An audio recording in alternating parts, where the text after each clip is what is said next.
All right. So, as we are currently studying the science series, and as part of the science series, uh, we last week we looked. Yeah, just give me a second.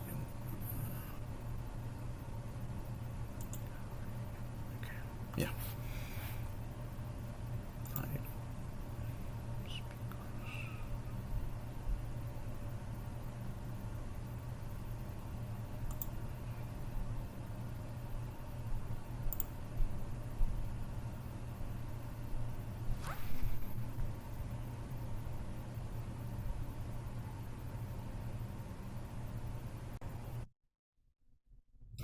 All right. Last week we looked at progressive creation, and as part of progressive creation, um, we saw how God is creating in a progressive manner. Okay, the earth in which we were living, in which we are living, is was a water world, and the Holy Spirit starts working on this water world.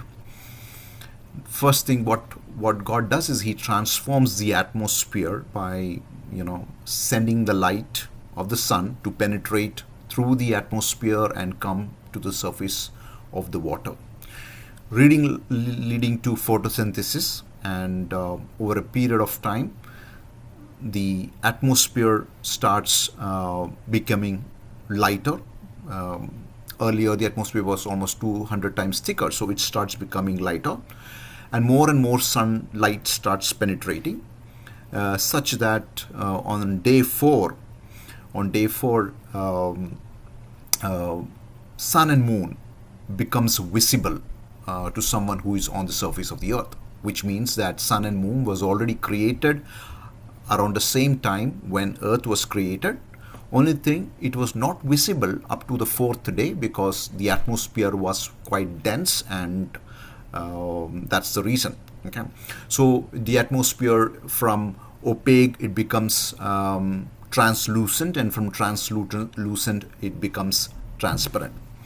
And this is what this is what science understands, and we are trying to sync that with the biblical account of the days of creation. And then, because of the design of the earth, we see plate tectonics starts kicking in, continents gets formed, and then plant matter starts coming in, then sea creatures, and then finally mammals, and then human beings. When we look at the time frame, if I sync the Earth's timing, which is 4.56 billion years, and if I see how and when these events took place, okay, we see that initial 3 days of creation would last up to 1 billion. Each day would last up to 1 billion. And then the fourth day and the fifth day runs up to 500 million each. And finally, the sixth day is around 100,000 years. Okay, this is what this is a pattern that we are able to derive from the scientific observations. Okay. Now, 4.6 billion years old Earth sounds very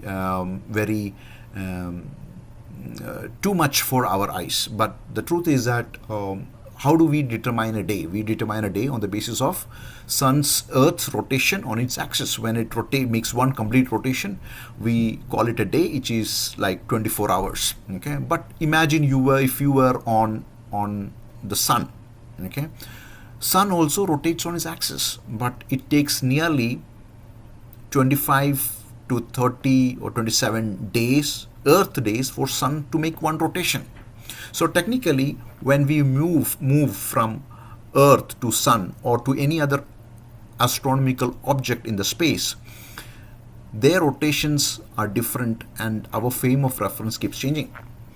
So what looks 4.6 billion years for us now, when scientists talk about it, they don't talk about they talk on something that is consistent. Okay, like the speed of light, which is consistent across the space. So then they start talking on the basis of light years. Okay, so what progressive creation says is that, and the key part about the progressive creation is that it happened in 6 days, 6 consecutive days, but the length of each day is not 24 hours day, but it is a long but finite period of time. So that is what is a key takeaway from this progressive creation. Before I go to today, I want to cover gap theory, but before that, I want to address one of the questions which Sister Nino asked last class. If Adam and Eve would not have sinned, would death take place? So before I respond to that question, I want to ask y'all, what do you all think? Do you all have any thoughts that you want to share, and what do you feel?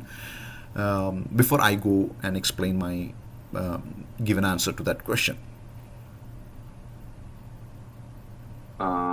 We believe, I believe biblically that sin entered the world and with sin entered death.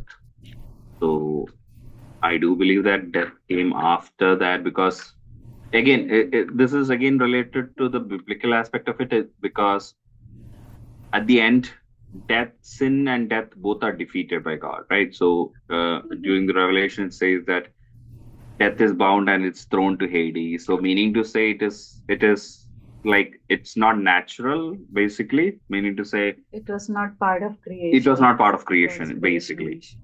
I mean, yes, the fall of man. I'm not saying per se when God says yes, the spiritual death is there, the physical death is there. I understand that part, but I believe death is in a way mercy for humans, so that there is an option for us to let go of this body as well.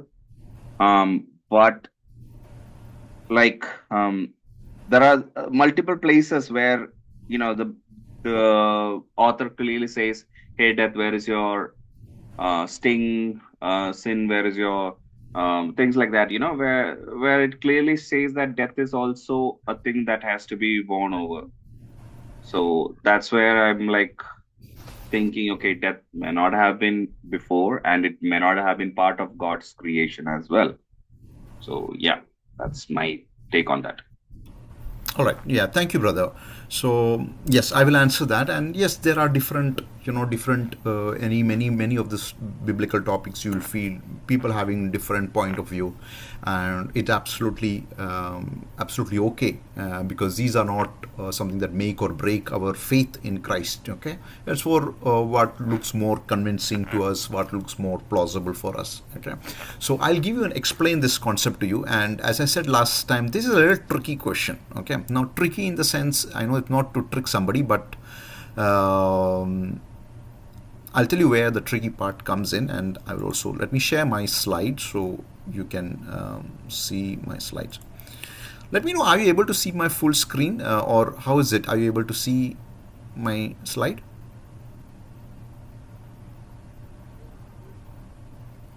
Can you see my slide? Yeah, we can see it. We can see it. Okay, great. Okay. All right. So I will first, let's go and understand this little more in depth before I answer this question. Okay. So let's see what happened in the Garden of Eden. Okay. So when God created man, okay, He did not create man to die. Okay. That's specifically for man, Adam and Eve. But that rule does not apply to the other all other creations. Okay, and because when God is giving that, if you read Genesis chapter 2, you will see the conversation that is taking place. God is saying that there were two trees in the Garden of Eden. God says you should not eat the tree of knowledge, or good or evil, and on the day you eat, you will die. And you will see the further conversation between the serpent and Eve, and the same question. Eve says, the day we eat, we will die. And serpent says, did God really say that you will die? So here is the thing is that if God is talking to, see, Adam and Eve understood that there is something called as death. If they did not know what death was, probably they would never understand what is God talking about death. They would not understand. So I believe that they knew what death was, okay, because that's the object of the conversation here. And Adam and Eve must have seen death, okay, and not death of human beings, but because there was none, the death of either animals or insects, reptiles, plants, because you see many of the insects and animals have only a day. Some of these has only a day, 24 hours lifetime. So they must have they've seen even plants dying. So they did understand death, and they understood death as the physical death. Okay. Now, because of in Romans chapter 5 verse 12 says that because of sin, one man's sin, death came. Okay. Now here in the question is, what is the death that is talking about? So one, we understand what is physical death, we understand what is spiritually death, and what is eternal death. So on the day when they died, on the day when they committed sin, what happened was they were covered with the glory of God, and Adam and Eve lost the glory of God. Okay, and they also lost the everlasting body life, the life to live longer. And I'll tell you how do we do that, or how do we arrive at that. Okay, so there is this verse on Genesis 3 verse 22, okay, where God is saying that, let's move them out of the Garden of Eden, otherwise they will take or eat from the fruit of the tree of life, and they will live forever. Which means that initially when God is restricting them, He's only restricting them from eating the tree of from fruit of the tree of knowledge, but not the tree of life. That means they were eating the fruit of the tree of life, which means they had everlasting life. Now what happens is, when they committed that sin, on that very day, okay, death kicks in. So what death? We know that they didn't die physically because they lived nearly for many hundreds years, and then they physically died. So physical death did not take place on that very day. Second, was it a spiritual death? And we see that God did not. Spiritual death means you will not be able to communicate with God. But even that doesn't take place, not 100%. God still came that evening, spoke to them. So spiritual death also was not, relationship with God was not 100% cut off. The only thing was what happened, the consequences, what they lost the entry to Garden of Eden, and the physical presence in Garden of Eden was something that got cut off. However, God still communicated, which means they were still spiritually alive. Now here is the thing. So if they had remained, the reason why God sends them out of the Garden of Eden is, if they remained in the Garden of Eden, they would have taken the fruit of from the tree of life, and they would have eaten it, whereby they would have remained as sinners for the rest of eternity. Just like how angels are, the fallen angels, okay, they are sinners for rest of eternity. There is no system in place to rescue them.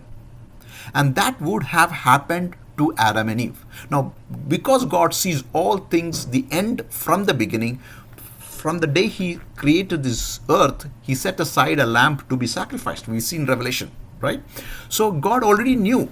And that was the whole purpose. I believe God even created man out of dust, so that now death, what happens is God gives them physical death.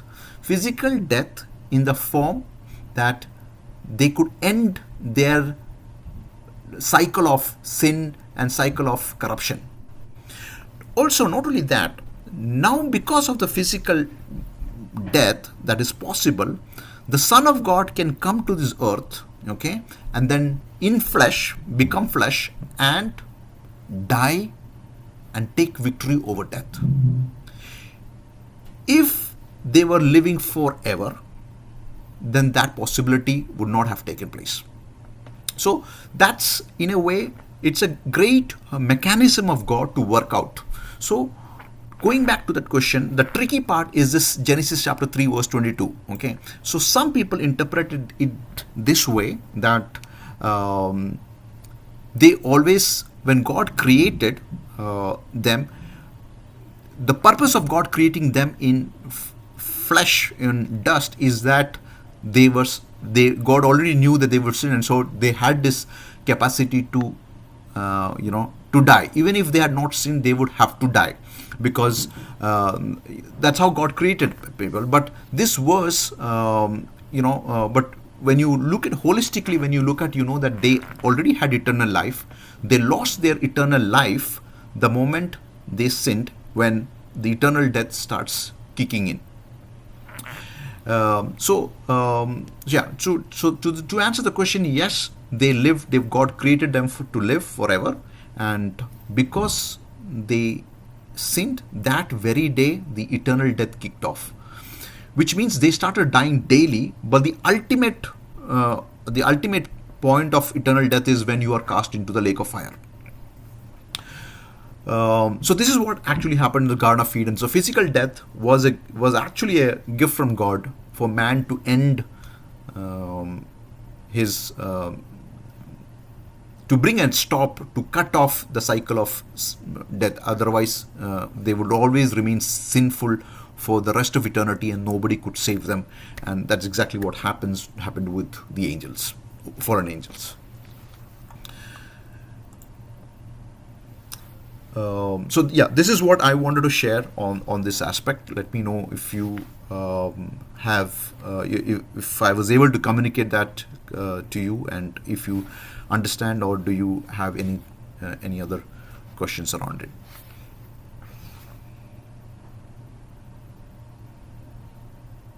So one question over here. So why was death necessary for plants and animals? So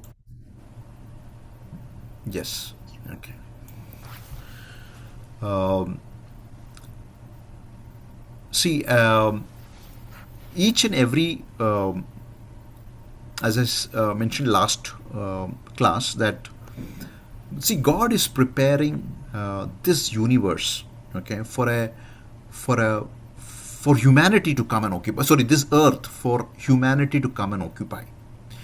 And in order for humanity to come and occupy, you need the earth to be prepared. You need large, deposits of fossils, and all of the natural minerals, everything to be ready for human to take place.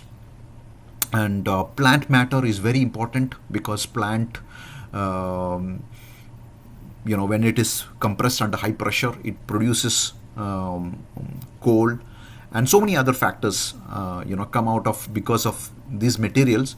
These are formed, there is a mechanism to form all of these natural gases and materials, and for that we need plant matter. And I believe that's probably the reason why God allowed multiple forms of creation. If you see Psalms 104, let me bring that up. Just give me a second.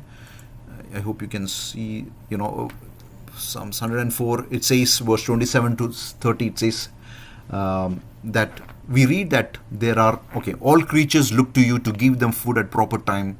When you give it to them, they gather it up. When you open your hand, they are satisfied with good things. When you hide your face, they're terrified. When you take away their breath, they die and return to dust. When you send your spirit, they are created, and you renew the face of the ground. So we see that God is a very creative God. Okay, He used creation, extinction multiple times for for one purpose, is for humanity to take over, and human. God even creates human as sub sub creators under under God, using utilize the make full potential use of the earth that's been given to us. Here's something which I want to argue or challenge this thing is, so the reason why we are able to say that okay, the plants were created is because we are able to use coal and fossil fuels and stuff like that is because we are using these, right? Hmm. So imagine a scenario where we are not using any of this. We have, let's say, we are starting instead we started using solar energy instead of burning coals. We started using solar energy. The car runs on solar energy. We never discovered fossil. So in that scenario, death is per se not necessary. I'm just giving a scenario. My Hmm. argument is that that doesn't validate. Means like there could be other things as well, which is the byproduct of death, not just cold. Like there could be, Hmm. plants dying and decaying. And I do understand certain scientific points of it, but again, having said that, death per se is not necessary for that creation. Like let's say a god who is unlimited god, who is omnipotent, omnipowerful, all powerful god doesn't need that kind of a scenario. I mean, if there was no fossil fuel on Earth, I'm sure humans would have discovered something, right? Hypothetically. Hmm. So, us saying that death was necessary in that context is only because we are using it.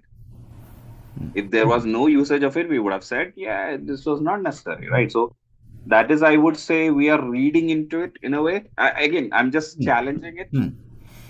Point No. is that, Hmm. yeah. No, I understand that. I understand. I hear what you're saying. See, what we are looking at is we are looking at evidence. What we are seeing today, we are seeing a lot of fossil fuels. Science is bringing up, fossil records of plants which are way longer than what we understand. Before even Adam and Eve came to this earth. So we have the fossils of dinosaurs. We have fossils of so many plant matters and isotopes and sea creatures, which are like millions of years ago. So it shows that death of these things has taken place. So that is what science is putting forward and showing to us. So Hmm. my question would have been like, okay, let's say death happened. Okay, now what if it happened after Adam and Eve? Like my scenario is that Hmm. because God does say that, Hmm. Hmm. Hmm. in Bible it clearly states that Hmm. the earth lost its beauty almost 7 times. It got reduced. So in that scenario, why can't it be a cataclysm and there was a white ray, like a lot of animals, plants died at that point, and maybe multiple points afterwards as well. But the Bible doesn't have to say all that. I'm Hmm. just saying, what if that is a scenario as well, right? Yes. So in that case, you will have to date Adam to a million-year old. Probably. I'm just saying because we do not have, okay, because lineage wise also, because their ages, how are they calculating the ages? It could be seasonal, a lot of things are there. So we do not know again. Yes. So Uh, the reason why we cannot date Adam to a million-year old, okay? The mhm. reason why we date Adam to 100,000 years, let's say 100,000 years, that's what I would go with that dating of Adam for 100,000 years is because one is the oldest archaeological evidence of humanity in terms of tools, in terms of religious artifacts, that comes to around 80,000 years ago. Okay, the fossilized human remains that we have extracted so far is around 100,000 years. If you go to the genetic dating of the molecular clock, okay, of mitochondrial Eve and X chromosome Adam, it ranges between 120 to 150,000 years. So, looking at all the three factors, okay, uh, considering all of these three, the artifacts that we have figured out, the X chromosome Adam and Y chromosome Eve, and dating of all of these things, it is scientifically, the scientists are ranging it that Adam could live between 100 to 150,000 years old. Of course, I am not talking about the archaic human, which is which again I Yeah, yeah. bring No, out different. no, I Yeah. get that. So Yeah. that's again based on the fact that okay, the chromosomes, the length of the chromosomes, I get that. Now the question is, that is based on the assumption or a presupposition that the length of that is only that much. The length of it. What if there was an acceleration or a deceleration of, the telemetry being reduced. We do not know that. That's again assumed. Okay, it has been always been consistent, right? So Yes. uh, because there are medicines right now which kind of reverses it. Hmm. There are, I mean, not fully, but there are, like, planning on it and stuff like that. But my point is, in those days, like, Adam lived like almost for 900 years, right? Hmm. Technically, why are we not living it? Because again, it's because of this telemetry getting reduced and things like that. Hmm. Hmm. So we That's do not know, right? So again, it's based on our assumption of what we have, and they are just extrapolating from that. Yes, absolutely. See, we must understand that, and keep saying that Bible just gives a clue, Yes. and all that we are doing is we are looking at the observations, looking at the observation. We are making conclusions. Okay, So the most nearest conclusions. right. So my issue or my thought with that is, only one concern I have is, we are trying to align with the science that is currently there. I'm not saying do not. I'm not saying don't believe in the science or not, but I'm just saying we are so much trying to align with the science that is said. Okay, this is what it is, and then we are trying to. I would say Ben. I wouldn't say Ben per se. Like, understand Bible in that aspect. Like, that is where I'm having like, like, are we trying to fit Bible into science? Is that what I'm understanding? So, because Bible never claims to be a scientific book, right? It never claims to be a scientific book. It claims to be a book of collection. Sorry, you went mute. Uh, Oh, I'm so sorry. Yeah. yeah. No, I was saying Bible doesn't claim to be a scientific book. It claims to be a historic book. It doesn't claim to be a scientific book of, things like that, which I understand. Hmm. But I might, Yeah. yeah. So I feel like, Hmm. science wise, yes, there are a lot of, again, carbon dating is another thing that we say that, oh, you know what, the fossils have been these many days. But carbon dating in itself has its own flaws as well. Then the other metric they would say is the isotopes. Isotope may be the, I would say, kind of consistent, because uranium goes to the next phases and so on and so forth. But my point is, what kind of changes Earth had at that point, we do not know, because science do say that Earth at starting point had almost 30%. The oxygen level was more higher, and the carbon was less, and ergo the animals were larger, and so on and so forth, which I understand. So by that logic itself, there could have been much changes that would have happened when Adam started, and later on when humanity came, or the fall of humanity happened. There could have been scenarios where it led to an acceleration of death of things like that, and Bible just doesn't say. I'm just saying how, see, I get it. Like, the I problem get it. is, yeah, I, I get it. See, the thing is that, see, but when, as you said, like the Bible, the whole purpose of Bible is uh, definitely not a history or a does not is a scientific textbook. Okay, ideally we should not even look at it.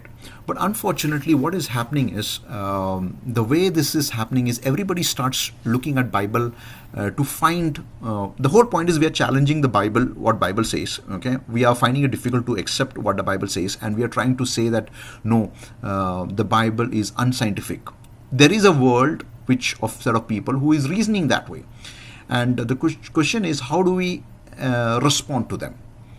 See, if you there are people who will believe, if you like my grandmother would completely without anything, they will just believe Bible in totally literal sense. So there is a lot of Christians who believe in literal sense, who take Bible in literal sense, and that's they are okay with that.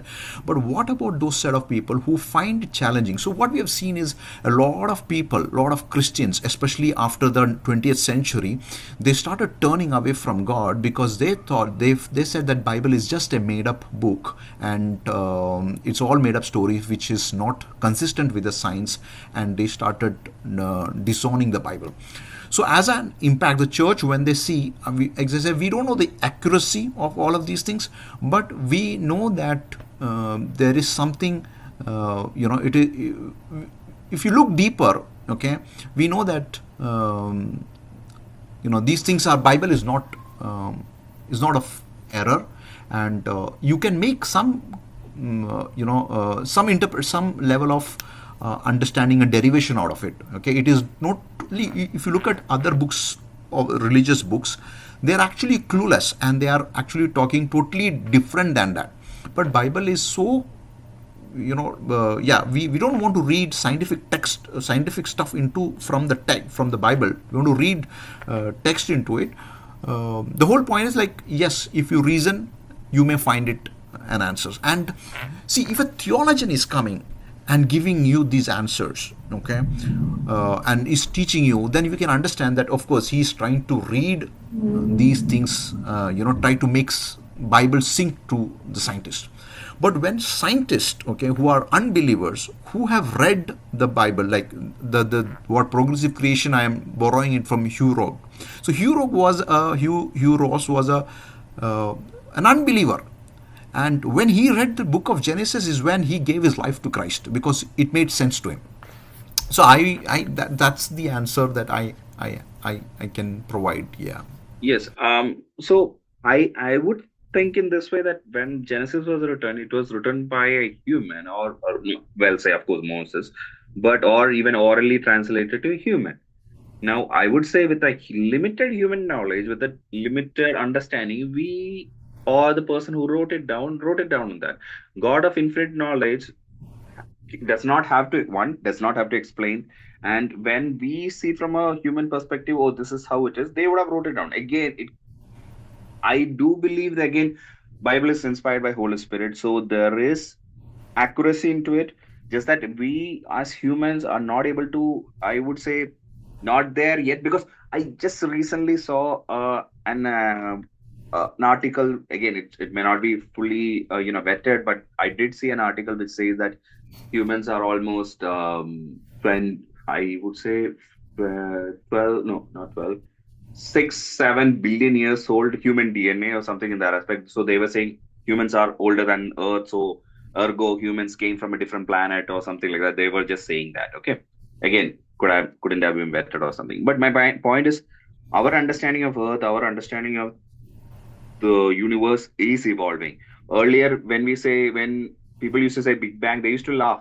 Big Bang wasn't a thing, right? You know it. So it Yeah. was more or less, people were saying the universe was forever.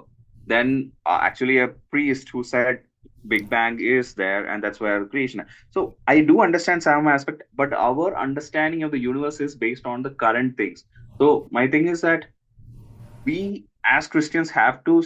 I'm not saying, oh, this is the absolute, or I'm not saying Earth was created in 6 days. I'm not saying that. Neither am I saying it's what do you say? It got. I'm not saying the other things as well. But the point is that we as Christians cannot say based on the current information, Earth is this way, or Earth was created in this way, and therefore it's scientifically accurate, because science can tomorrow change and then they'll say call you out.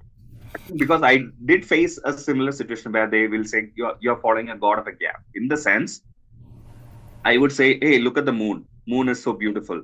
The reason why the moon is there in the atmosphere is because it's been created by God. Then later we find, oh, it's not, it's been there because there's gravity. And then I will say, oh, you know what, the sun is there, and then again you find out it's because of gravity. Then I shift the goalpost based on the new finding. I'll just shift God created this, and like that it will go. So I don't want to be in a situation where I will have to explain to others, oh, science is saying it, and that's God is also saying it, the same thing. And later when science says, oh, you know what, that's not what God said something else. So that's where my contention is, because I've seen many people trying to include science into, like, force science into Bible and say that, oh, you know what, Bible said all these things and it's accurate and things like that. So that's where I have a contention that you cannot read Bible science into Bible. No, I agree. I agree with you. So you cannot read science into Bible. I agree with that. So the thing is that as part of apologetics, if someone is, see, we don't go on preaching this thing, right? So when someone is challenging you, you will be able to give. The whole point is you can give an answer to that question, and as we move ahead in life, our stand will also change because the universe is very massive and human mind is not in that position to comprehend everything at this point. But you compare this with the other, I would say, if you look at what other religions are teaching and what science is teaching. Okay, I'm not saying that what we are saying is what science is teaching. We are able to just relate with cosmology and biology and test whether is Bible illogical or not. We are not believing exactly what science is teaching many other things. So we are not appreciating that and we are not accepting that. For example, science teaches that everything on the point of singularity was it came out of nothingness, and N model, that is what science is leading to, no boundary model or multi-universe model. So we completely reject that. We don't align ourselves with those models. We say that God Himself created. That is what we proclaim, and that's all we say. So I am not endorsing science to that. I'm just saying that when we read the aspect of Genesis, we are able to relate more practically or more realistically, and the order of creation. It making sense. The order of creation which Moses is given is making sense to that. Got it. Got it. Yeah, so even science today, as you said, it is the early 20th century was when modernism was. Today we have, the world today has moved out of modernism into postmodernism. So postmodernism is a totally different point of view, which I will talk at some point. So we have also, as human beings, we have moved out of modernism, where we think science is the answer, because the Darwin's theory is really collapsed, but they don't accept it, openly, that it's collapsed, right? So they have moved on from modernism to postmodernism. That's the thing. Yeah.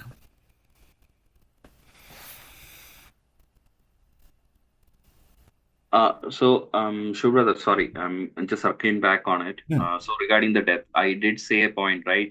That Hmm. God does not need to create it, but you're saying all the evidence are pointing, so therefore you're saying that the death was there already. Yes, if you are holding to this progressive creation theory, Mm-hmm.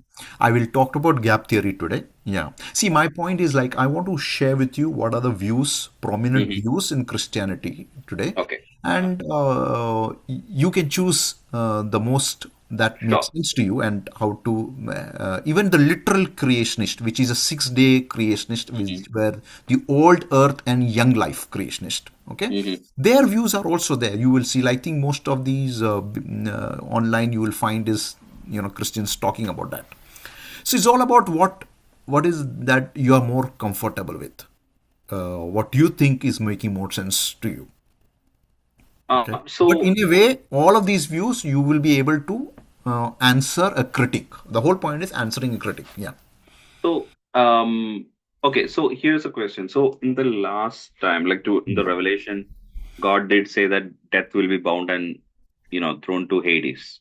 Hmm. So, what death are we talking about? The death, like I know the entity called death, but my point is it death only for humans, or is it like there won't be death at all, like for anything, animals, plants, and all? Because there will be a new earth, new heaven. So, Hmm.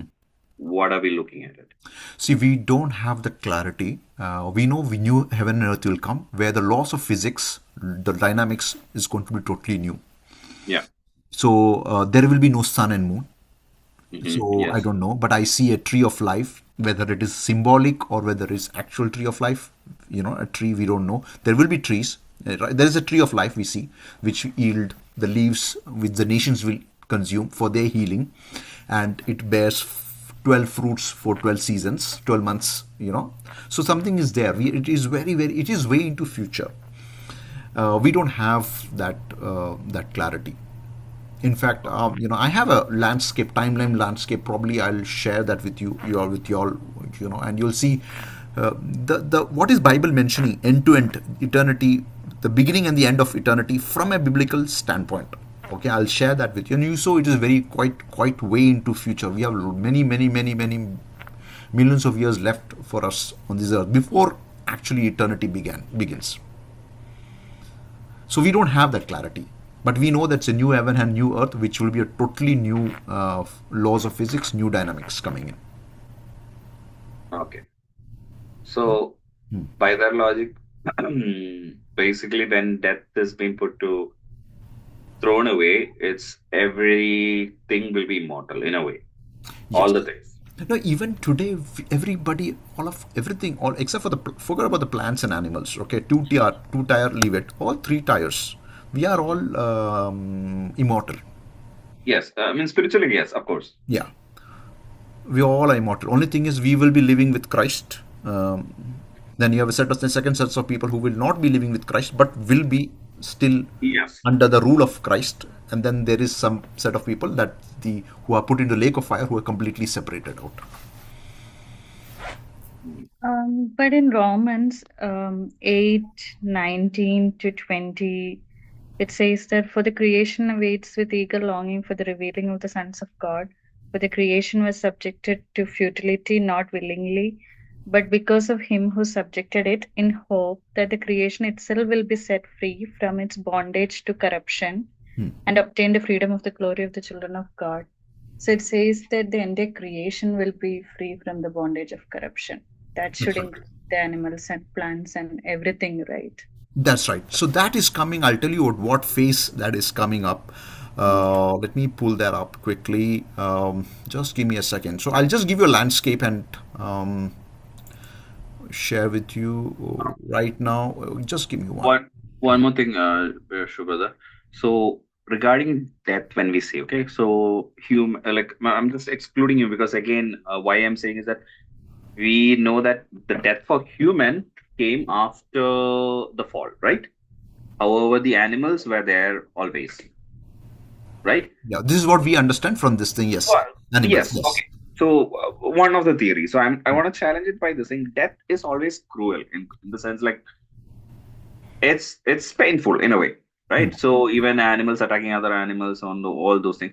So in a world that was created perfectly, so or I wouldn't, yeah, perfectly. So there was already an aggression and things like that for animals towards each other. Is like I just want to understand that. Like that has to be one of the scenarios, right? One animal attacking another animal, and therefore the death was there also. What I suggest is, we because we are unwrapping each and every packet, we are Hmm. studying this in packets. Hmm. Let me teach you the whole packet out. Okay, we'll unwrap Okay. all of these things, and then we will come together. So by then you will have different worldviews, perspective, and then Okay. we can talk. It All will right. more, you know, make us more understanding. All right. Makes sense. We will do in that lines. Okay, now I'll just quickly share you a timeline. I created this some time back. Okay, this is the whole end-to-end landscape. Okay, so it goes from here. Okay, I created this from the rapture side. Okay, so you have the 7 years tribulation periods, then you have all of these things, then let's say the millennial kingdom where Satan is bound, Satan is loosed, Magog battle takes place. Okay, and then Satan is cast into lake of fire. Okay, A. Then comes the great white throne judgment, which I believe I've given a large time scale, which I believe is not going to happen quickly, because it is not just about judgment of human beings, but judgment of angels, thrones, principality. Then comes a new heaven and new earth, which is on a totally new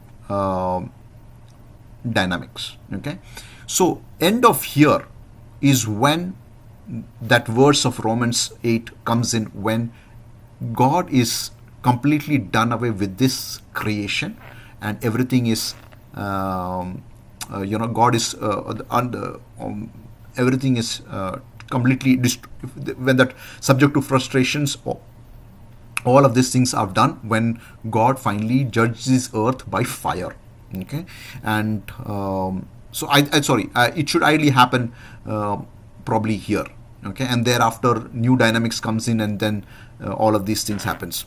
And then comes the fullness of time when God hands over. After we see these are, we don't even know what is the period of time. Okay, new heaven, how long we are going to live in this new heaven and earth. And then comes fullness of time when God, Jesus Christ, will hand over everything, the whole kingdom, to God the Father, and then eternity begins. So it is like way into future. And what we read in Romans is coming somewhere here at the end of the Gog Magog battle, probably when the entire creation, probably maybe a nuclear war might actually take place and destroy the whole earth in fire.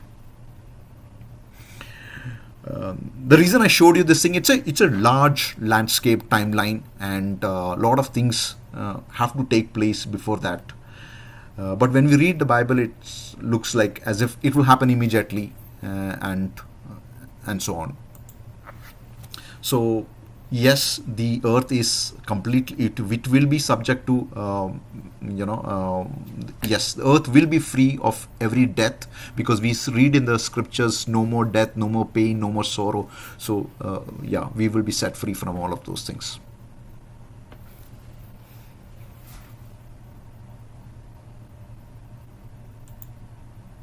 Okay. I hope I answered that. Or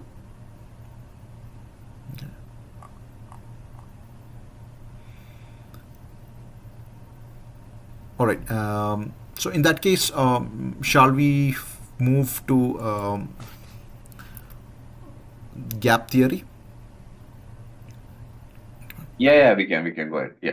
So as we move to gap theory, my request is now forget about what we have studied so far on progressive creation. Just keep that aside and take a completely fresh look into gap theory. Okay. So so this is gap theory, Adamic world. Okay. The one that I've highlighted in red is something that okay, I don't have any evidence either scientifically or through the word of God. Okay, so what happened is they believe in a pre-Adamic world. What this is, Genesis chapter 1 verse 1 says, "In the beginning God created heaven and the earth, and the Spirit of the Lord was hovering over the waters." Verse 2. What they, science gap theory people who believe in gap theory, speaks that there is a gap between these two verses. Okay, so I'll put it in a chronological order of what they teach. Okay, so God laid a solid foundation to the earth. Okay, the reference is 104 verse 5. God made a very strong earth with strong foundation, and he set apart a slain lamb, Jesus, for the redemption of the earth. The earth was created for man but was entrusted to Lucifer. Now, within gap theory, there are multiple versions of gap theory. So one version of gap theory says that Lucifer, okay, I will talk about him in the next slide, but Lucifer was in heaven and he was the worship leader in the throne room of God, and he rebelled. And post his rebellion, God wanted to remove him from the heaven, so he created this earth, okay, and entrusted this earth to Lucifer. In that gap theory of that, there is two rebellions. This is the first rebellion taking place. The other version of gap theory says that God created this earth for Satan and he was on this earth. But either ways, it is true that Satan did live on this earth. Okay, so Satan did live on this earth. Okay, now what this is, the primordial earth, when God created for Satan to live. Okay, it was a very bright earth, as it was inhabited by seraphims. Seraphim is one particular order of angels.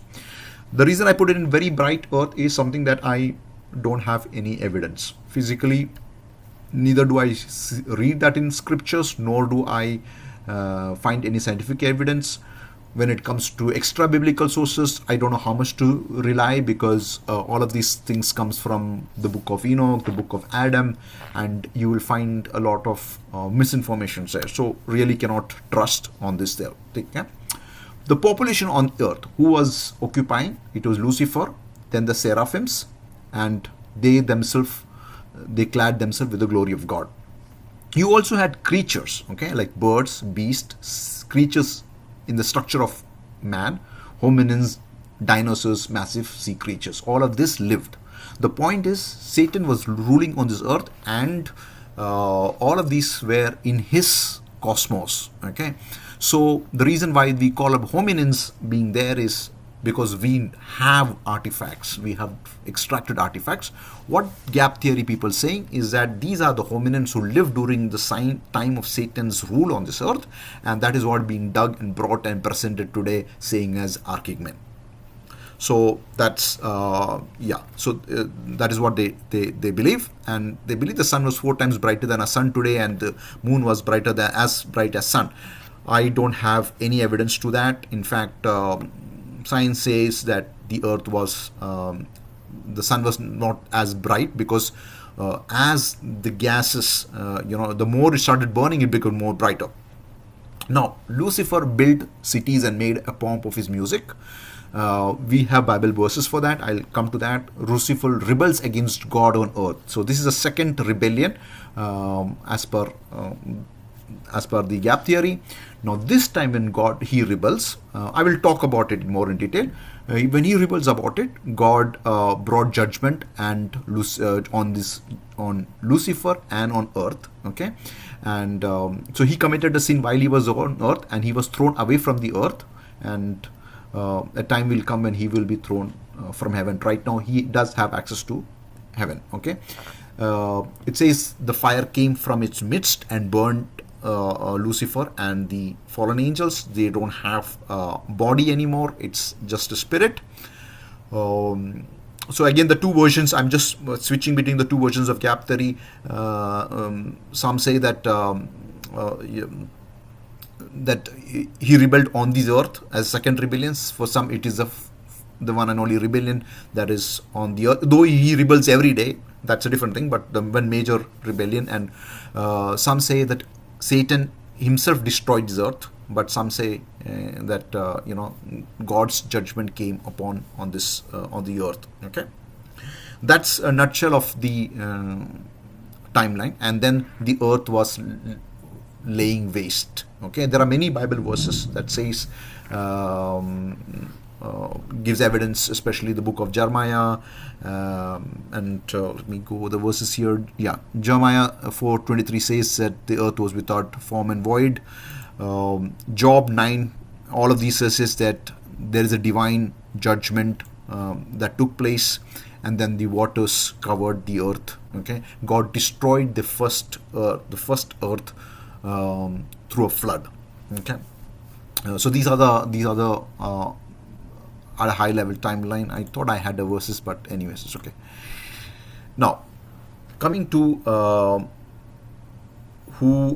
what happened with the fall of Lucifer. Okay, so the biblical verses says that you were in Eden. And so this, the reference that I'm talking about is about Ezekiel chapter 28, and also in Isaiah chapter 14, a historical, it's called the the king of Tyre, but actually Bible scholars know that it is talking about in a prophetic way of writing. It is mentioned about Lucifer. So you were in the Garden of Eden. So here Eden is not the earthly Eden, the Garden of Eden, but it is the heavenly Garden of Eden.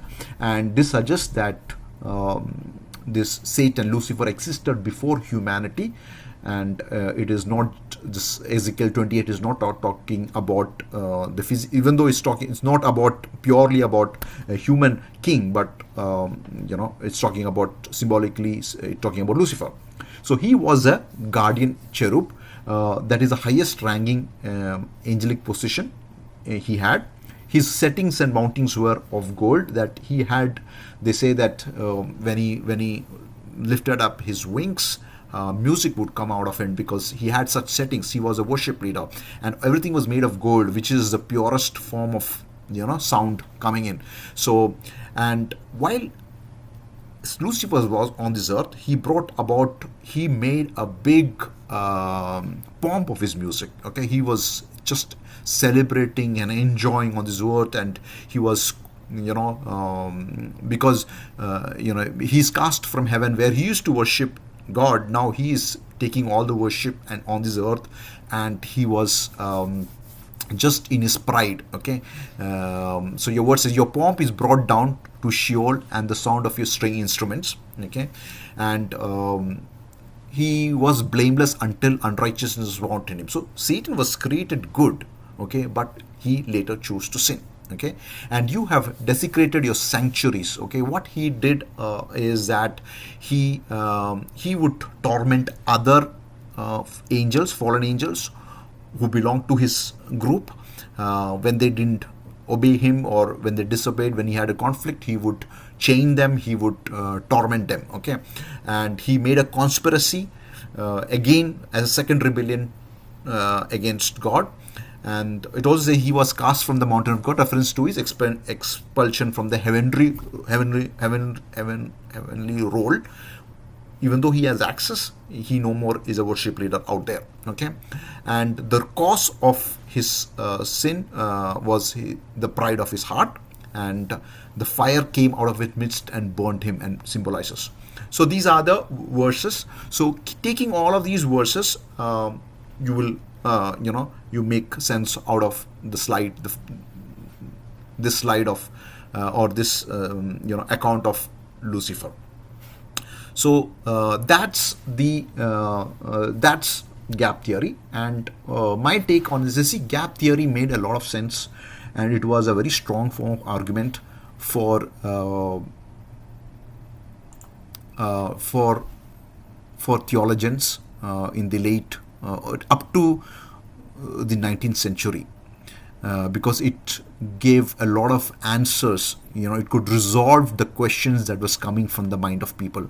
But in the early 20th century, as we were able to create, as scientists, we were able to create a telescope. We were able to look into the space of geology increased. Study of plate tectonics increased, biology increased, our knowledge. We scientists realized that we found a more reasonable answers to the critics who come, on the Bible. But yeah, to a great time, this was giving an answer to all the questions up to what happened, about these. Yeah. So that was how gap theory. So it was very attractive at one point in time, up to a great amount of period of time. That's how people understood.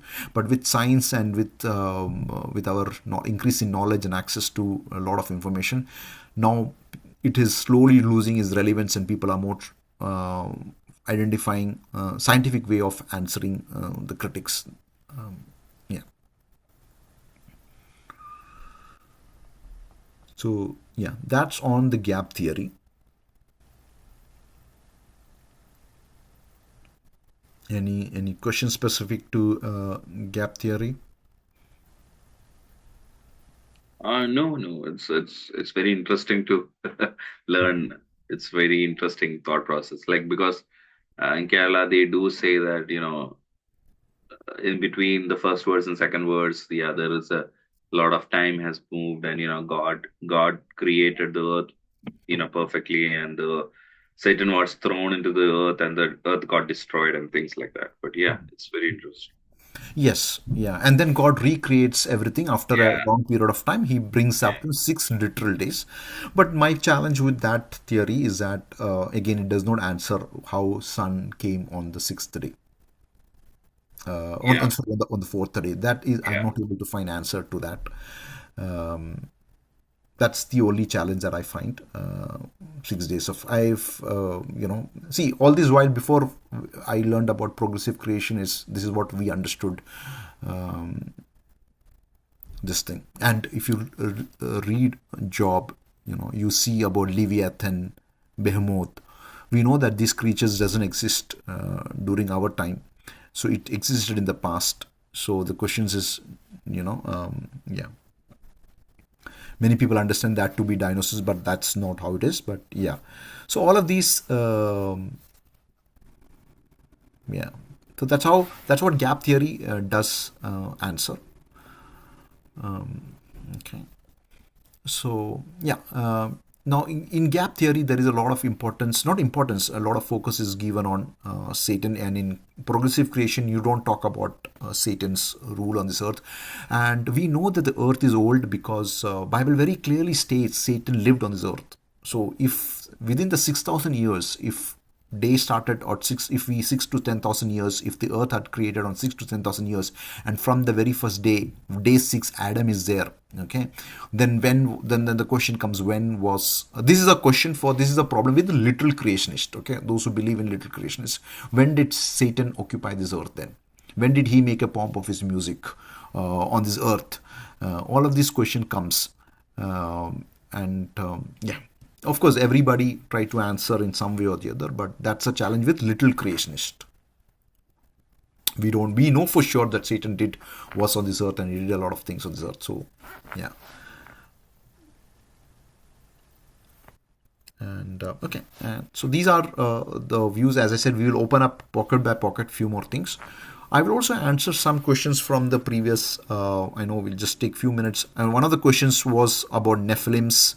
So I can talk about Nephilims, and then there is an equally important question: is the flood of Noah, was it a global, or it's so hopefully maybe next class I can talk more in details. One thing I want to talk about is, let me share my screen here. Okay, days of Peleg. So we read in Genesis 10 verse 25 that the earth was divided in the days of Peleg, and many people understand days of Peleg to be what's mentioned in as Pangea, but that's not how it is. Pangea took place like millions of years ago, and this is what they identify how it was 255 million years ago, and so today is this. So this Pangea is not the days of Peleg. Pace of the carbon dating of days of Peleg, when the bridge, that's the Bering Land Bridge, which broke, that comes to around 11,000 years ago. Okay, so that's not when the continent got split. What we read in Genesis chapter 10 is actually the breaking of the Bering Land Bridge. Yeah, and okay. Having said that, I have Nephilims part. Do you want me to cover Nephilims? Or we can cover it next class. Okay, let's do that in the next class. I'll talk about Nephilims. I'll talk about the population of heaven, and then I want to talk about the archaic human beings. So yeah, we'll take it up in the next class, the archaic human beings as well. So the next class, when I'm talking about the archaic human beings, I know you have Eva and Jonathan on the call on this class, but I don't know how much they will be able to take it. I don't want to, I know the rest all are adults, so we know how to handle it. But I don't know. But of course, I, just take it from the angle of understanding these things. Okay.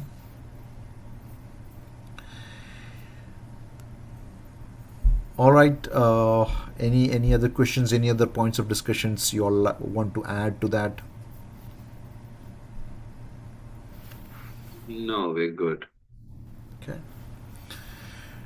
All right, and in that case, we will talk about what I mentioned in the next class, and I'm hoping to complete it in the science series with maybe next 1 or 2, maximum 2 sessions, and we will close it, and we will deep dive in. We'll go to the next phase of other religious studies. Okay, and I'm hoping to complete it as planned in maybe a little more than 3 months, like 12 to 14 classes I should be able to complete. Again, this is just a crash course, and we will you can study more in detail.